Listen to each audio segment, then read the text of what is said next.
Welcome back on stage. Next to me, it's Clemens from SiteMinder. As usual, Clemens, just introduce yourself and also important, introduce SiteMinder to our audience. Hello, thanks for having me. As you just said, my name is Clemens, working for SiteMinder. We see ourselves as a hotel commerce platform, connecting hotels with distribution channels, helping them to increase their direct bookings, helping them to gain more online visibility. So kind of, if you want, the one-stop shop for everything hotels want to do online when it comes to their distribution.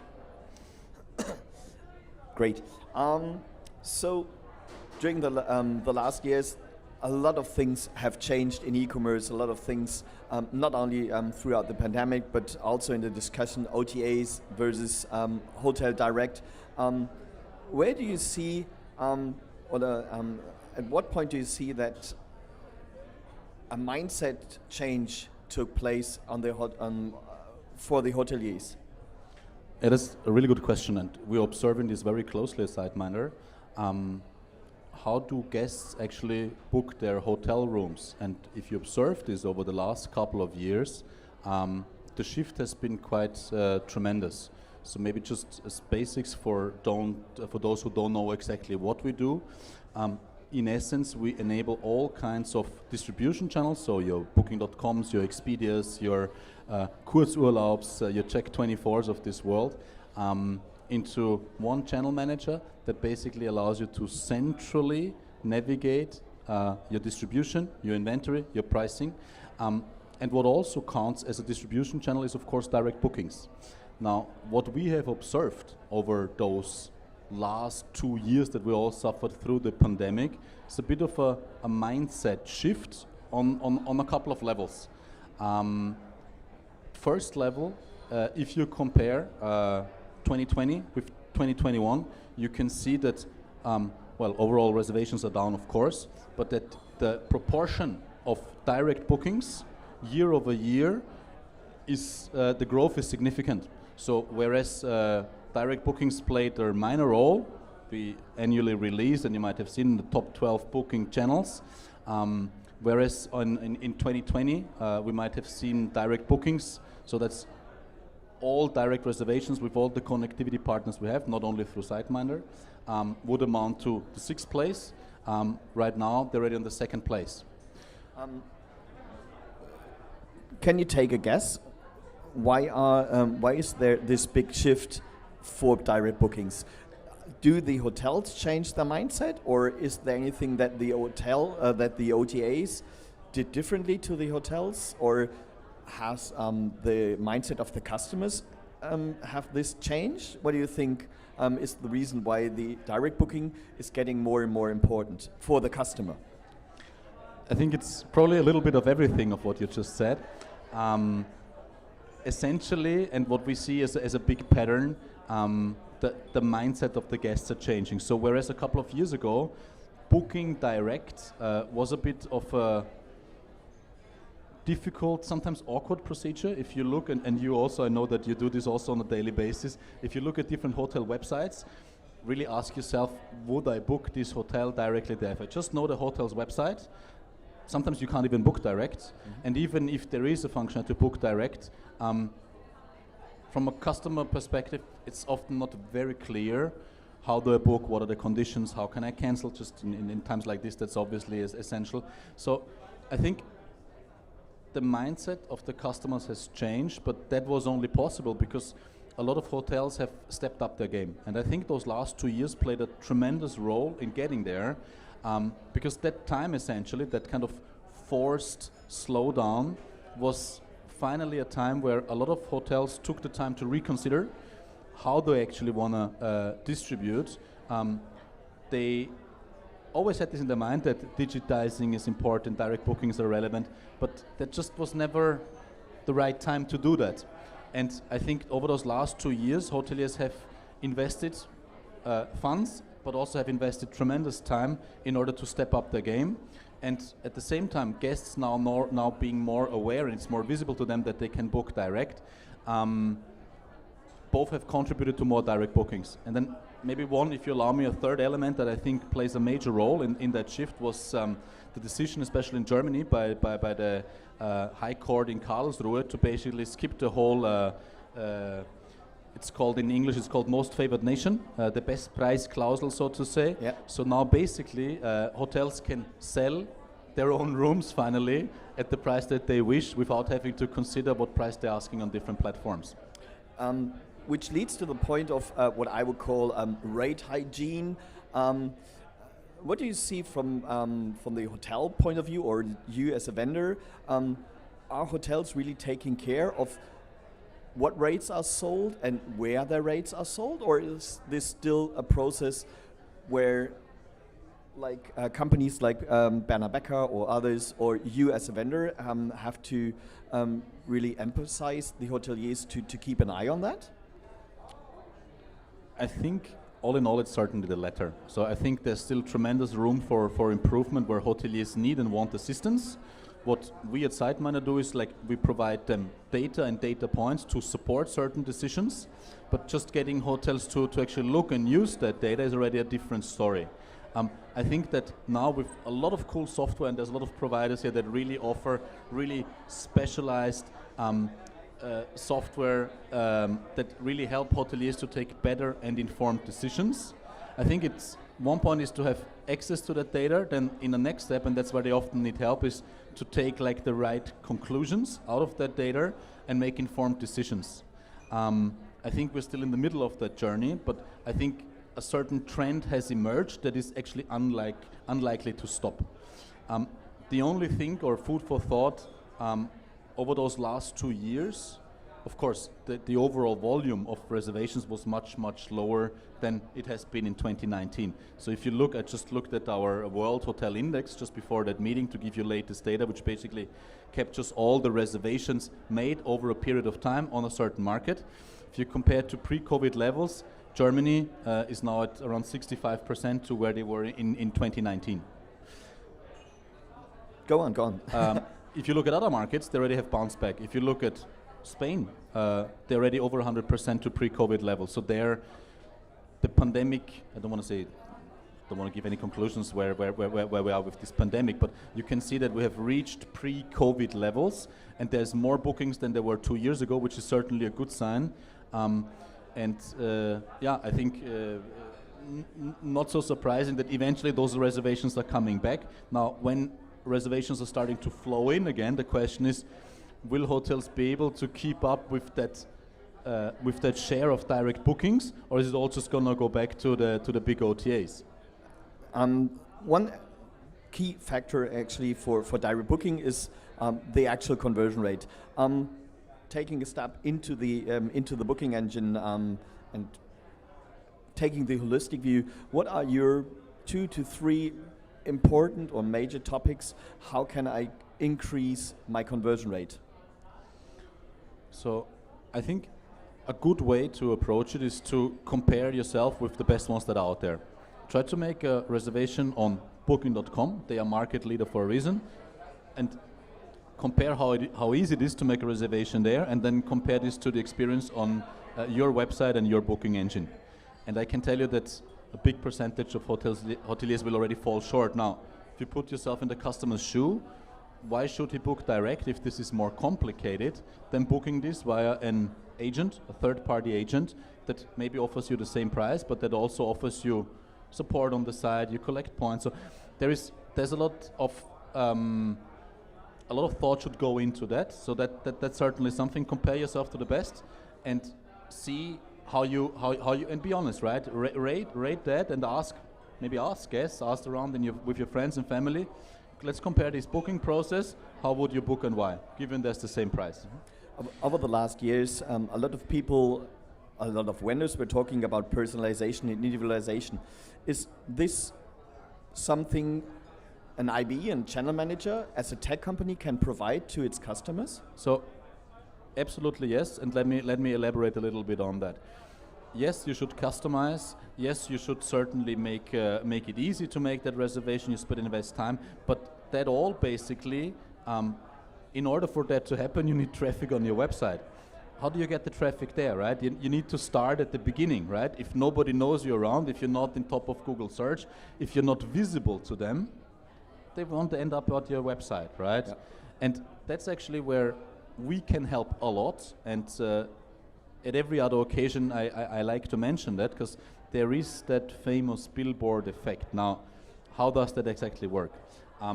If you list yourself on platforms like Booking.com, on Expedia, on Check24, on Kurzmalweg, on Verwöhnwochenende, you name it, right? We connect to over 300 of those channels. You list it there, your hotel is visible there. The only thing you need to do is, like, you need to once upload a certain amount of content, rooms, descriptions, cancellation policies, etc., and you need to give them a certain availability. You're visible there. Now, what happens, and there's different studies going into that, a guest actually that looks for a hotel in Berlin, you will never be able to compete with the Bookings and Expedia of this world to come up in the top of the search, right? They have billions of marketing budget, but the good news is you don't need to, right? You use them as a vehicle to gain visibility. So let's look for hotels in Berlin. A number of hotels comes up.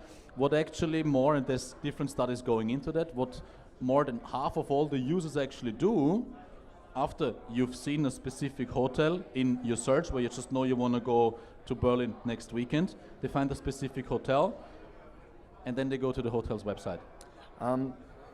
In terms of making your hotel visible, recently saw a statistic that once Google Hotel Finder came up on the market, it really gained a lot of share on ad spend.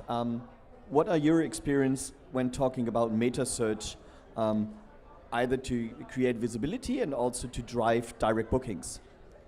I also think that this is one of the hot topics right now. It was a very carefully taken decision by Google to basically piss off some of their best clients, which are those big travel organizations, the Expedias and Bookings, and kind of, in a way, directly compete with them with, for example, Google Hotel Ads. Of course, there is more to Meta than Google Hotel Ads. There is Trivago, which is part of Expedia. There is TripAdvisor, which I'm sure everybody knows. Those are essential places where guests that plan a trip, right, in the planning phase, in the inspiration phase, they will pass by there, right? So it's another vehicle to be visible, and it also allows you, with, for example, there's a product that we have, Demand Plus, but by all means there's different providers out there that allow you to also work with Meta, compete with the big OTAs by also listing your official website. Now, if you take this together with customers being more open to book direct and having that official website banner in there from Google, you're up for something good, right? The difference, if they book you via Google Hotel Ads, it still goes through your booking engine, and it's still a direct reservation, meaning you're still gonna receive all the reservation details, you're gonna get a real email address, etc., etc. All of this data that everybody's talking about, that is like, you know, the new gold that then allows you to work with. Actually, I would like to stick to that point. How important is it for the hotel to own the data, to own the booking? And what is the benefit out of it, to own this personal data and the reservations data? Well, I'd like to approach this question just from the other angle. Let's say you don't obtain that data. There's not much you can do. If you get an alias email address, if you get a timely limited virtual credit card, which is a great way of paying for your stay, don't get me wrong, but how good do you know your guest, right? The better you know the guest, the more you are in a position to start thinking about to catering better to that guest.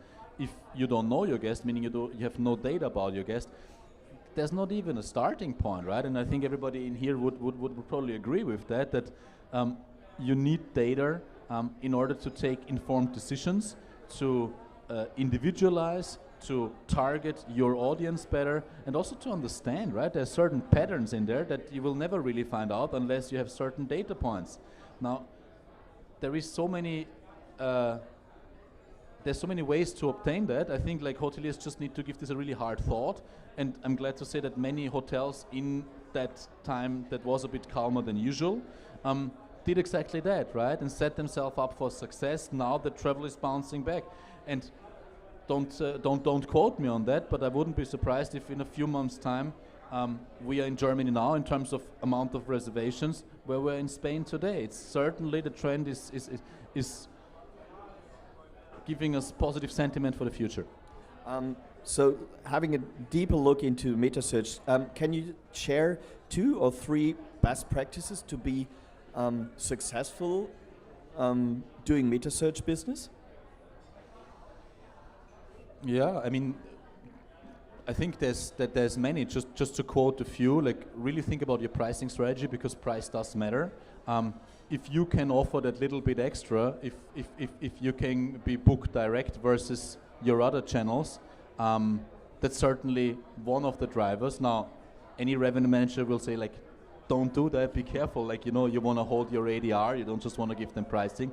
I think first of all to actually start working with Meta to start to get listed. So if, for example, at SiteMinder, somebody would decide to work with Demand Plus, which is our product that caters to be listed on Google Hotel Ads, on Trivago, and on TripAdvisor, they don't even need to know so much about Meta. We basically do the bidding in the background for them. It's a CPA model, so cost per acquisition. You only pay for bookings that actually happened and where also the journey took place, which could be a great way to start that journey. I think one advice is certainly is like just get started, and don't complicate things. Of course, you can dive deeper and then derive and get a little bit more to the nitty-gritty details.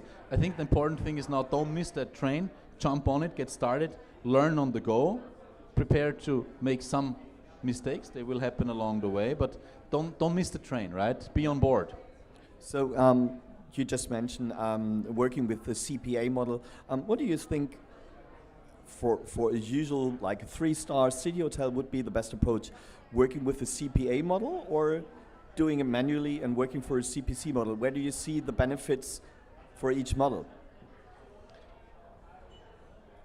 I really think that depends on the 3-star hotel. It really goes to the details. I'm sure you, with your hotel background, also have an idea about that.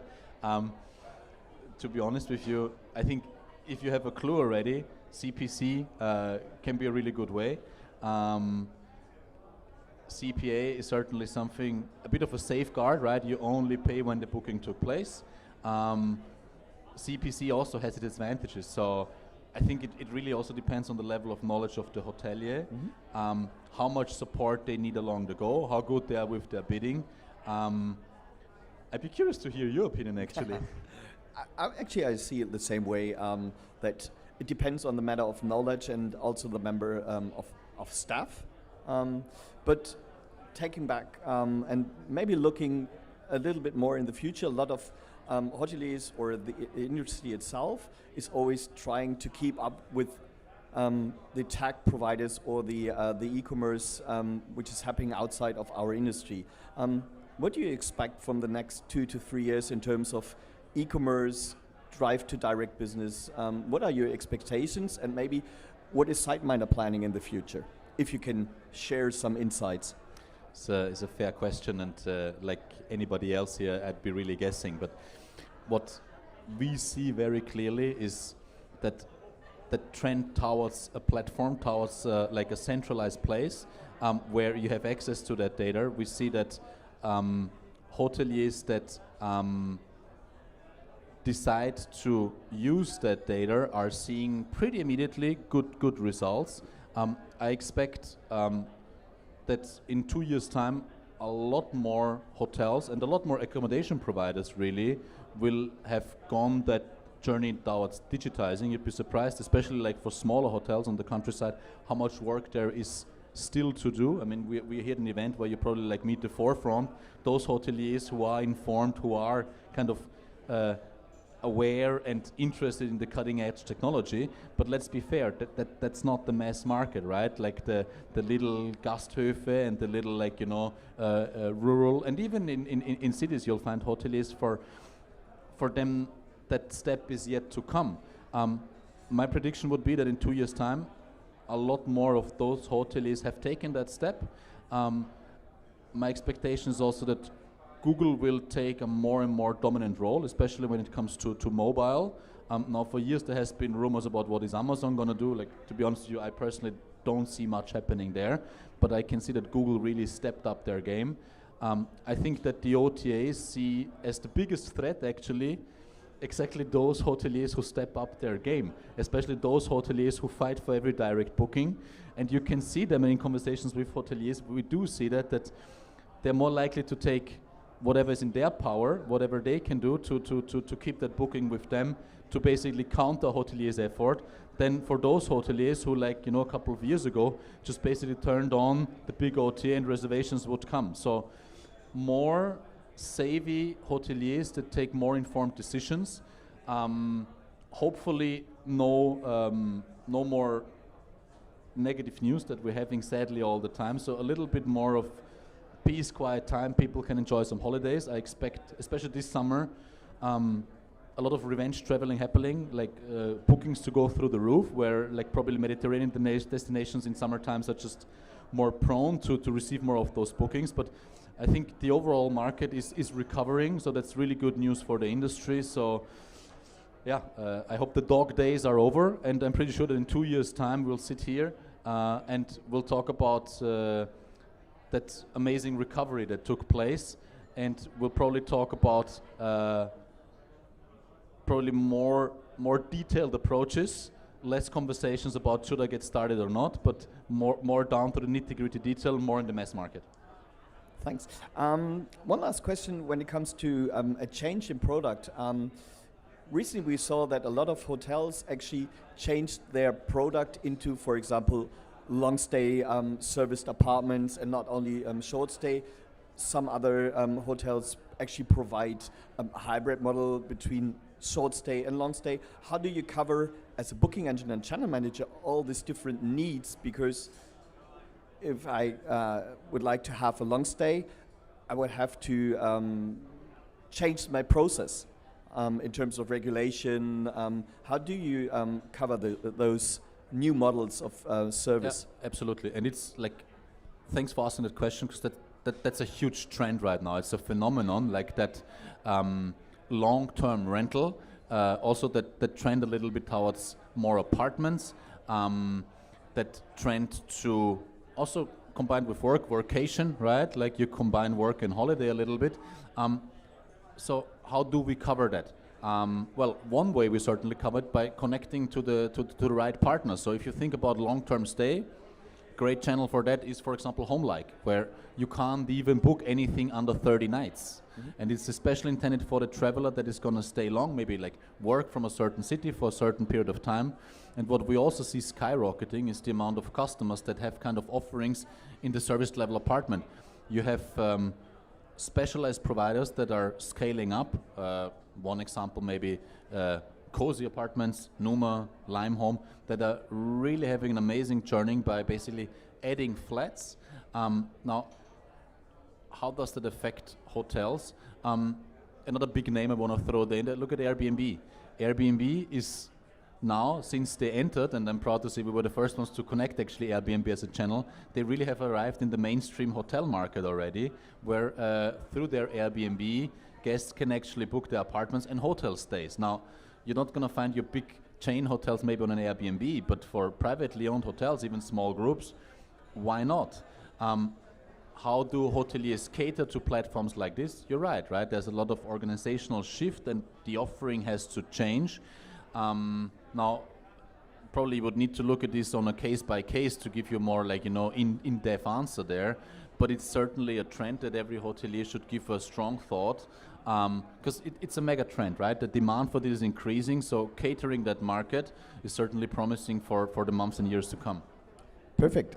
Thank you. And yeah, as we are closing the Fireside stage, I think for now, now you are able to address one last wish to the hoteliers. What should they focus on for 2022?